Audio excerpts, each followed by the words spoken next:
Hello everyone, very good morning all of you. आज मैं आप लोगों को एम्प्लॉयबिलिटी स्किल्स का सेट नंबर 5 सॉल्व कराने जा रहा हूं, जो कि जुलाई 2016 में सेकंड सेमेस्टर के इवनिंग में ये क्वेश्चन पेपर आया था और जो कि 1 ईयर ट्रेड के लिए था। चलिए ठीक है, तो इससे पहले मैं आपको बताना चाहूँगा कि मैंने इससे पहले 4 सेट एम्प्लॉयबिलिटी स्किल्स के बना चुका हूँ। उनकी जो लिंक होगी वो डिस्क्रिप्शन बॉक्स में पड़ी होगी, उसमें मैंने शो करके रखी हुई है। ठीक है, तो आप लोग उन वीडियोस को वहाँ से आप देख सकते हैं। चलिए अब हम बात करते हैं सेट नंबर 5 के क्वेश्चन नंबर फर्स्ट के बारे में। Okay, very good, come on. चलिए, नए व्यवसायिक उद्यम को प्रतिदिन के खर्च के लिए पैसा चाहिए होता है, उसे क्या कहते हैं? इसको हम इंग्लिश से भी देखेंगे। देखिए कितनी अच्छी बात है कि मैं आपको हिंदी और इंग्लिश दोनों पेपर लेके आता हूँ एक साथ। ठीक है, the fund needed by the entrepreneur to meet a day to day expenditure is called, क्या कहलाता है बच्चों? Working capital. क्या कहलाता है बच्चों? Working capital. जो नए व्यवसायिक उद्यम होते हैं उनको प्रतिदिन खर्च करने के लिए जो पैसा चाहिए होता है उसे क्या कहते हैं? Working capital. चलिए अब बात करते हैं क्वेश्चन नंबर सेकंड की। SWOT analysis is a planning method use to evaluate the fill in the blanks in a project. यानी कि जो SWOT एनालिसिस करते हैं, जो विश्लेषण करते हैं, उसमें एक ये क्या योजना पद्धति है जो कि किसी प्रोजेक्ट में कुछ मूल्यांकन करते हैं। और वो जो मूल्यांकन करते हैं वो किसका किसका करते हैं, देखिए हम बताएंगे आपको। किसका करते हैं? ताकत का करते हैं। किसका करते हैं? ताकत, कमजोरियां, शुभ अवसर और आशंकाएं, यानी कि स्ट्रेंथ, वीकनेस, अपॉर्चुनिटीज, थ्रेट्स। जब इन सब की हम का मूल्यांकन करते हैं, ये क्वेश्चन आपको कहीं पर भी किसी भी एग्जाम में दिखाई दे तो आपको आंसर देना होगा। यही इसका बेस्ट आंसर होगा, A is a best answer. Okay ठीक है, तो सेकंड का क्या आंसर हो जाएगा? ए। अब बात करते हैं क्वेश्चन नंबर थर्ड की। एक वस्तु के उत्पादन के लिए और मशीन को अच्छी चालू स्थिति में रखने के लिए चीजें आवश्यक होती हैं, उनकी सूची को क्या कहा जाता है?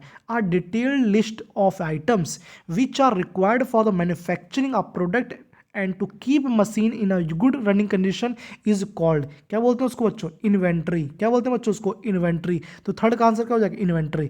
चलिए बात करते हैं क्वेश्चन नंबर फोर्थ की। यह एक सॉफ्टवेयर है, यह एक सॉफ्टवेयर है जो बाउचर, वित्तीय यानी कि फाइनेंशियल स्टेटमेंट और बहुत सी इंडस्ट्रियों में कर पद्धति के लिए प्रयोग किया जाता है। यानी कि इसको इंग्लिश में क्या बोलेंगे?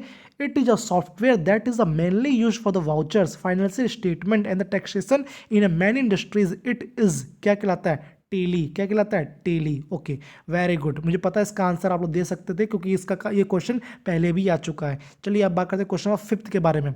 उद्यमों में योजनाबद्ध समूह को क्या कहा जाता है? यानी a plan cluster of enterprises is called, क्या कहा जाता है बच्चों? औद्योगिक स्टेट। क्या कहा जाता है बच्चों? औद्योगिक स्टेट। फिफ्थ का आंसर क्या होगा बच्चों? औद्योगिक स्टेट। ओके चलिए बात करते हैं क्वेश्चन नंबर 6 की। निम्नलिखित में से कौन सा एक प्रकार का सेवा उद्यम है? निम्नलिखित में से कौन सा एक प्रकार का सेवा उद्यम है? सेवा उद्यम को क्या बोलते हैं? Service industries. तो इसका बेस्ट आंसर क्या हो जाएगा? इसका ए 6 का आंसर क्या हो जाएगा? ए। Okay very good. अब बात करते हैं क्वेश्चन नंबर 7 की। मेरे साथ बने रहिए, मेरे चैनल को शेयर करिए, सब्सक्राइब करिए, मैं आपसे रिक्वेस्ट कर रहा हूँ। और इस मेरे वीडियोस को ज़्यादा से ज़्यादा शेयर करिए ताकि लोगों के पास पहुँच सके। ठीक है, हम बात करते हैं क्वेश्चन नंबर 7 की। बैंक के साथ एक करार एग्रीमेंट जिसके कारण आप बैंक से उस समय भी पैसा निकाल सकते हैं जब आपके अकाउंट में पैसा ना हो, उसे क्या कहते हैं? Agreement, an agreement with a bank which allows you to draw the money when you have no money left in your account is called overdraft। क्या कहते हैं बच्चों? ओवरड्राफ्ट। क्या कहते हैं बच्चों? ओवरड्राफ्ट। चलिए अब हम बात करते हैं क्वेश्चन नंबर 8 की। उत्पादन क्षमता लिंक्ड बोनस के अवसर है, यानी कि जो प्रोडक्टिविटी होती है वो link bonus often leads to, क्या क्या कार्य होगा? कार्यकर्ता अच्छा कार्य करते हैं, कार्यकर्ता काम छोड़कर दूसरी कंपनी में चले जाते हैं, या अस्वीकार करने की दर ऊंची हो जाती है, या हड़ताल या तालाबंदी। तो इसका आंसर होगा ए। क्या होगा? कार्यकर्ता अच्छा कार्य करते हैं। क्या करते हैं? कार्यकर्ता अच्छा कार्य करते हैं, तभी तो बोनस मिलेगा। ठीक है, ओके बात करते हैं क्वेश्चन नंबर 9 की।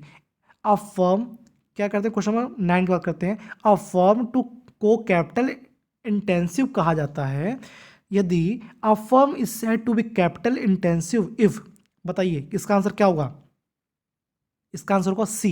भिन्नात्मक कीमत की तुलना में इसकी निर्धारित कीमत बहुत ऊंची है, तब एक फर्म को कैपिटल इंटेंसिव कहा जाएगा। तब एक फर्म को कैपिटल इंटेंसिव कहा जाएगा। कब कहा जाएगा? जब भिन्नात्मक कीमत की तुलना में इसकी निर्धारित कीमत बहुत ही ज़्यादा हो, बहुत ही ऊंची हो। चलिए अब बात करते हैं जीडीपी क्या है, इसका फुल नेम क्या है, इसको एक्सपेंशन रूप क्या होगा। आपको पता है कई बार क्वेश्चन पेपर में आ चुका है। तो ग्रॉस डोमेस्टिक प्रोडक्ट। तो 10 का आंसर क्या हो जाएगा बच्चों? बी। चलिए हम बात करते हैं क्वेश्चन 11 की। यदि प्रक्रिया में समान वृद्धि होती है तो कहा जाता है कि, यानी कि if there is a general increases in a process it is said to the, क्या कहा जाता है बच्चों? इसका आंसर क्या हो जाएगा? बी। मुद्रास्फीति बढ़ गई है, यानी कि इन्फ्लेशन जो होता है वो क्या होता है? बढ़ जाता है, इंक्रीज होता है। बच्चों यदि मेरा वीडियो आप सच में आप लोगों को पसंद आता है, यदि मेरे वीडियो की सीरीज़ ये जो एम्प्लॉयबिलिटीज़ की चल रही है आपको सच में यूज़फुल है, तो मेरे चैनल को सब्सक्राइब जरूर करें प्लीज़।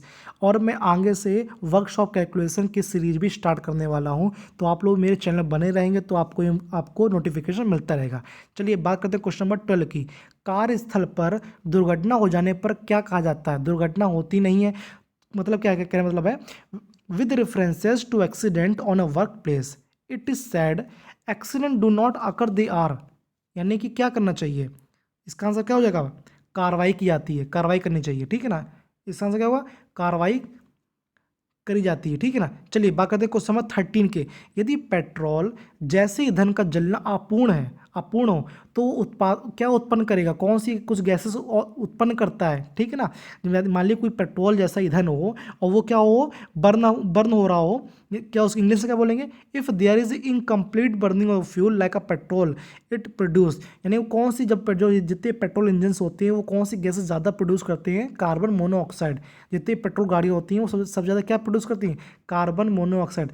एक क्वेश्चन और हो सकता है, डीजल इंजन क्या प्रोड्यूस करता है? NOx। क्या करता है?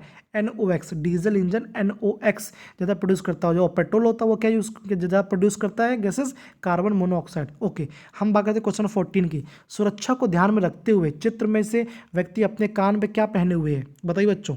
Ear plug. क्या पहने हुए? ईयर प्लग, ठीक है। तो इसका आंसर क्या हो जाएगा बच्चों? बी। चलिए अब बात करते हैं क्वेश्चन नंबर 15 की। ओके चलिए क्या लिखा हुआ है? गॉटलेट्स व्यक्ति उपकरण है, व्यक्ति सुरक्षा उपकरण है जो कि प्रयोग में लाया जाता है। किसके? बच्चों बताइए किसके? हाथ की सुरक्षा के लिए। किसके? हाथ की सुरक्षा के लिए, यानी कि हाथ की सुरक्षा के लिए इस गॉटलेट्स जो व्यक्ति सुरक्षा उपकरण है लाया जाता है। चलिए अब बात करते हैं क्वेश्चन नंबर 16 की। बच्चों बने रहिए मेरे साथ, पूरा पेपर हल करना है और मेरे चैनल को सब्सक्राइब जरूर करिएगा। चलिए ठीक है। यदि एक व्यक्ति दम घुटने के कारण बेहोश हो जाता है तो उसे जो प्राथमिकता चिकित्सा दी जानी चाहिए वह क्या है? वह है उसे अच्छी हवादार जगह पर लेटाइए, उसे अच्छी हवादार जगह पर लेटाइए। चलिए क्वेश्चन नंबर 17 की बात करते हैं। जब आप विद्युत उपकरण प्रयोग कर रहे हो तो सुनिश्चित कर लीजिए कि इंसुलेशन फेल नहीं हुआ है, क्योंकि इसमें शॉर्ट सर्किट हो सकता है। क्योंकि इसमें क्या हो सकता है? शॉर्ट सर्किट हो सकता है। इसको इंग्लिश क्या बोलेंगे?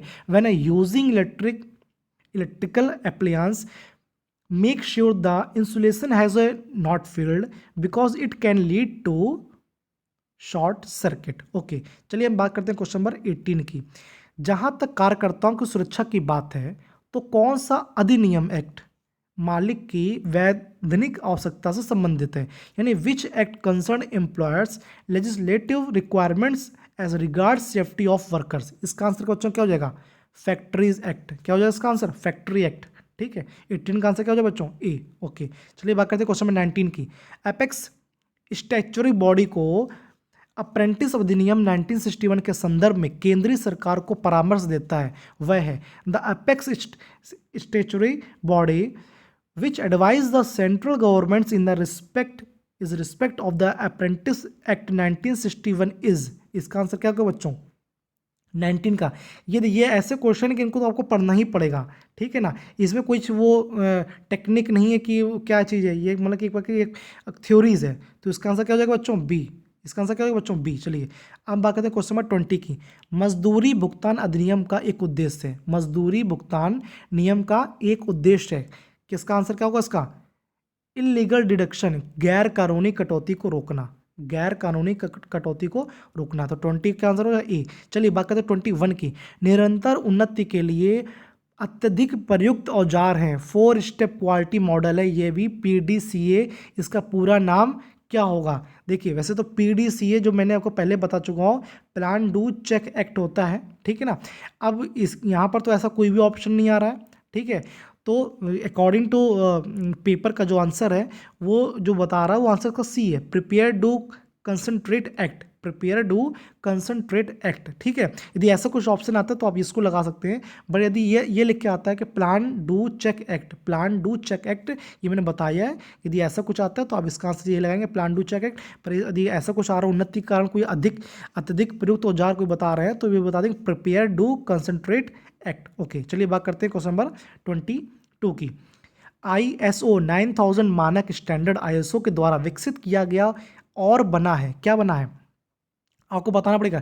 4 कोर मानक स्टैंड यानी कि 4 कोर स्टैंडर्ड, 4 कोर स्टैंडर्ड बनाया है किसने?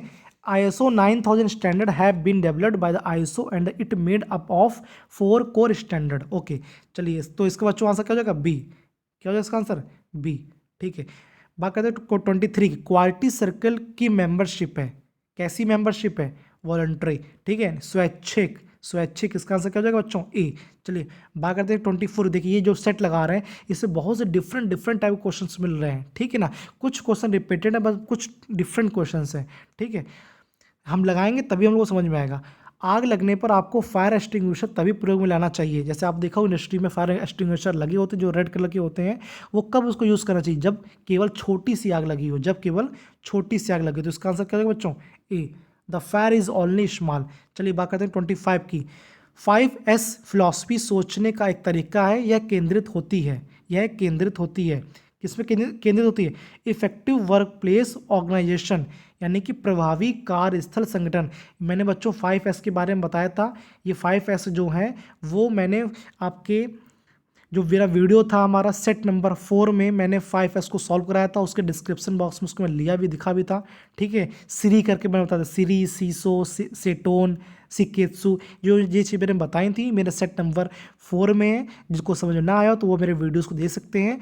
बच्चों में एक बार मैं फिर से रिक्वेस्ट करूंगा मेरे चैनल को सब्सक्राइब जरूर करें क्योंकि आपको नोटिफिकेशन मिल जाएगा। अभी आपको किसी के माध्यम से वीडियोज़ मिल रहे होंगे, बट यदि आप सब्सक्राइब करेंगे तो आपको आपको मैसेज आएगा, नोटिफिकेशन आएगी, तो आप लोग आराम से देख सकते हैं। और उसके लिए जब नेक्स्ट वीडियोज़ के लिए कल आपको वेट करना पड़ेगा। और चलिए, जय हिंद, जय भारत।